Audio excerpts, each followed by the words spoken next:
कृपाल प्रणत अनुरागी। वो परमात्मा भक्तों को सुख देने के लिए वह निर्गुण निराकार से सगुण रूप में आता है।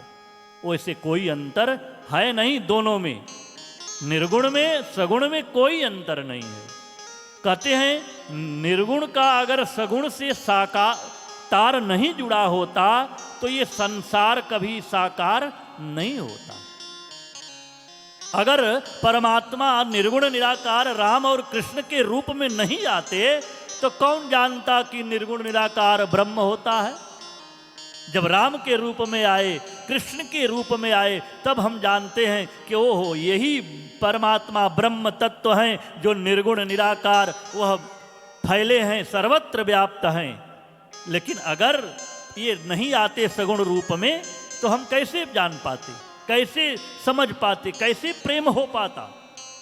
बस अंतर इतना है कि सगुण से प्रेम होता है और निर्गुण से ज्ञान प्राप्त होता है। जो हमारे ब्रह्म ज्ञानी होते हैं ना, वो निर्गुण निराकार का ध्यान करते हैं, निर्गुण निराकार उस ब्रह्म तत्व का वो ध्यान करते हैं। और भक्त होते हैं जो वो प्रेम से भगवान कृष्ण का सगुण रूप का वह ध्यान करते हैं, राम और कृष्ण का ध्यान करते हैं। बस एक ही अंतर है और दोनों में कोई अंतर है नहीं। रामचरितमानस में बाबा ने तो यहाँ तक लिख दिया है कि सगुन ही अगुण नहीं, नहीं कछु भेदा। सगुन ही अगुण नहीं, नहीं कछु भेदा। सगुन ही अगुण नहीं, नहीं कछु भेदा। सगुन ही अगुण नहीं, नहीं कछु भेदा।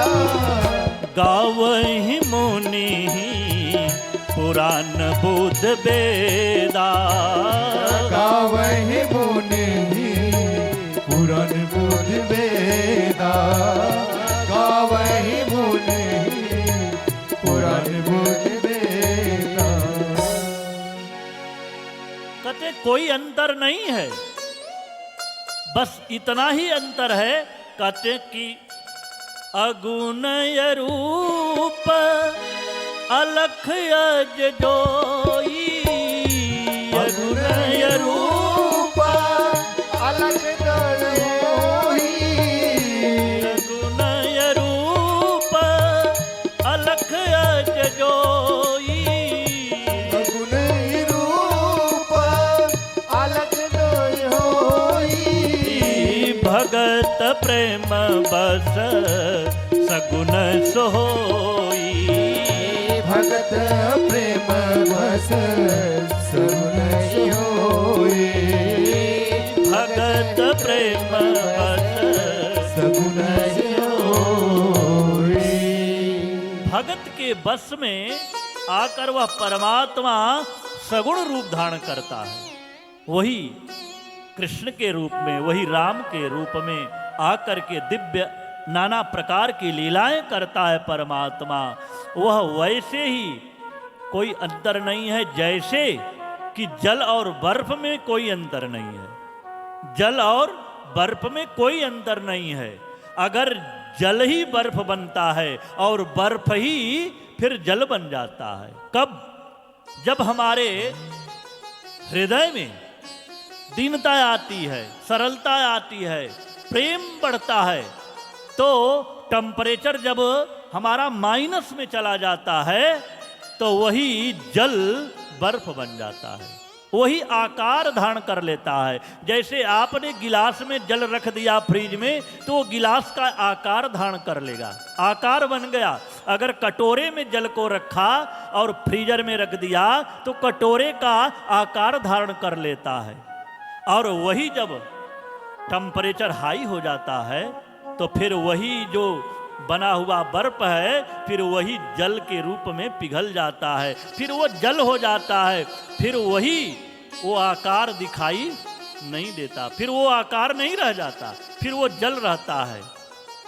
इसीलिए हमारे जीवन में जब अहंकार, द्वेष, ईर्षा, मद जब आता है तो टेम्परेचर अहंकार का हाई होता है, अहंकार का, द्वेष का तो वो परमात्मा निर्गुण निराकार बन जाता है। और जब हमारा टेम्परेचर हमारे जीवन का माइनस में चला जाता है, जब हम दीनहीन बन जाते हैं, प्रभु की शरणागति कर लेते हैं, सबसे प्रेम करते हैं, तो फिर वही परमात्मा निर्गुण निराकार सगुण रूप में हमें दर्शन देने लगता है, हमें दर्शन देता है परमात्मा। बस यही अंतर है। इसीलिए कहते हैं कि जो गुण रहित सगुण सोई कैसे, जल हिम उपल बिलग नहीं जैसे। जल और हिम में कोई अंतर नहीं है, उसी प्रकार वो निर्गुण और सगुण में कोई अंतर भेद है ही नहीं।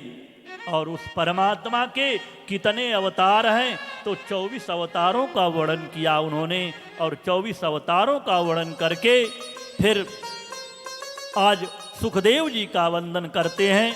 और सुखदेव जी का वंदन करने से पहले एक भजन थोड़ा सा हम लोग श्रवण कर लेंगे।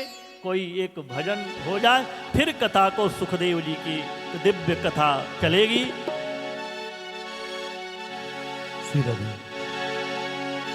एक अर्ज मेरी सुन लो, एक अर्ज मेरी सुन लो, दिलदार ओ कन्हैया।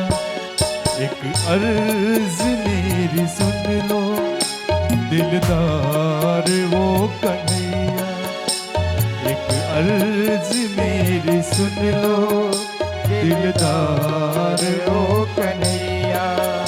कर दो अधम जनों का, कर दो अधम जनों का भव पार वो कन्हैया। एक अर्ज मेरी सुन लो, दिलदार वो कन्हैया। एक अर्ज मेरी सुन लो, दिलदार वो कन्हैया।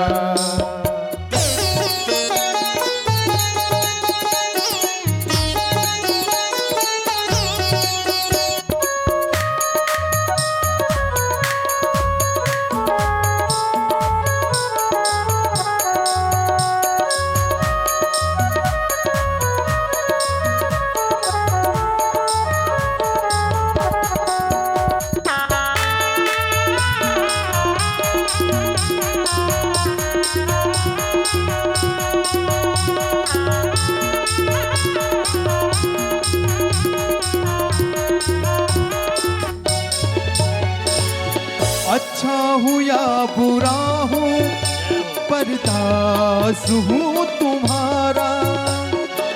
अच्छा हूँ या बुरा हूँ, पर दास हूँ तुम्हारा। अच्छा हूँ या बुरा हूँ, पर दास हूँ तुम्हारा। जीवन का मेरे तुम पर, जीवन मेरे तुम पर है भार वो कन्हैया। जीवन का मेरे तुम पर है भार वो कन्हैया। एक अर्ज मेरी सुन लो, दिलदार वो कन्हैया। दिलदार वो कन्हैया, दिलदार वो कन्हैया। बोल वृंदावन बिहारी लाल की जय। जिस सुखदेव भगवान की कृपा से यह दिव्य मंगलमयी कथा श्रवण करने का सौभाग्य प्राप्त हुआ है, ऐसे उस संत सुखदेव भगवान के चरणों में वंदन कर लिया जाए। सुखदेव भगवान का प्रागट्य हुआ कैसे? सुखदेव भगवान ने इस पृथ्वी पर आकर के यह ऐसी दिव्य मंगलमयी भागवत कथा का यह कैसे प्रादुर्भाव हुआ है, इसकी कथा को राजा परीक्षित जो कथा श्रवण किए थे, आज वही सौनकादिक 88,000 ऋषियों को सूत जी कह रहे हैं कि एक समय की बात है और उस समय नारद जी भगवान, क्योंकि भगवान सुखदेव भगवान के गौलोक में रहने वाले एक दिव्य सुख हैं और उनकी इच्छा हुई कि भगवान की यह दिव्य कथा चरित्र पृथ्वी वासियों को प्राप्त हो। तो कैसे प्राप्त होगा, उसके लिए उन्होंने भगवान की कथा, भगवान की लीला को आगे बढ़ाने के लिए एक स्वयं लीला किया। सुखदेव भगवान वह आते हैं, वह हिमालय के पर्वत जहाँ पर कैलाश का एक स्थान है, कैलाश पर्वत पर आते हैं और एक सुक पक्षिणी के गर्भ में से जन्म लेते हैं। सुक पक्षिणी के गर्भ से सुखदेव जी का जन्म होता है। कहते हैं कि उसी समय नारद भगवान आज कैलाश पर्वत पर गए, माता पार्वती को वंदन किया। बाबा भोलेनाथ समाधि में थे और माँ को वंदन करके प्रणाम किया। पूछा बाबा कहाँ हैं? कहा बाबा तो समाधि में हैं, बाबा तो भगवान का ध्यान कर रहे हैं। कहा नारद, माँ पार्वती ने कहा नारद बहुत दिनों के बाद आए हो, क्या बात है, क्यों नहीं आते जाते हो? कहा माँ अब तो प्रेम बहुत कम हो गया है सब लोगों में, इसलिए हमने आना जाना भी बंद कर दिया है। यह बात सुनकर के माता पार्वती को अच्छा नहीं लगा। माँ ने कहा कि नारद ऐसा क्यों कहते हो? कहा जगत में प्रेम नहीं है। कहा क्यों नहीं प्रेम है? आज भी पति पत्नी का संबंध प्रेम है। आज पुत्र और माता का वह